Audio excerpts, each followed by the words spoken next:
আসসালামু আলাইকুম।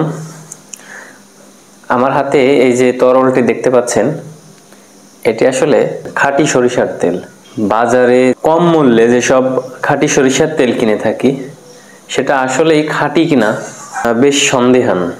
কারণ আমি এটা যাচাই করার উদ্দেশ্যে বাজার থেকে 4 কেজি সরিষা কিনি।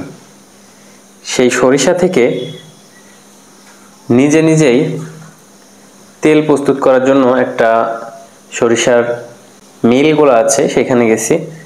তো সেইখান থেকে তেল প্রস্তুত করার পর 4 কেজি সরিষা থেকে 1 কেজি 200 গ্রামের মতো তেল পেয়েছি।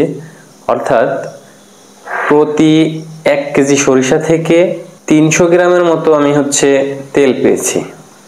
আমরা 400 টাকার বিনিময়ে 1 কেজি তেল পেয়েছি এবং সরিষা থেকে তেল বানানোর যে খরচ, সেখানে আরো 50 টাকা। 450 টাকায় 1 কেজি 200 গ্রাম তেল, সেই সাথে 2 কেজি 900 গ্রামের মতো খোল পেয়েছি। তো সব মিলিয়ে হিসাব করে দেখলাম যে আমার আরো 80 থেকে 100 টাকা লস হচ্ছে বাজারে যেসব তেল কিনি সেটার তুলনায়। বাজারে যে 200 টাকা কেজি দরে সরিষার তেল আমরা কিনে থাকি, সেটা কতটুকু খাঁটি।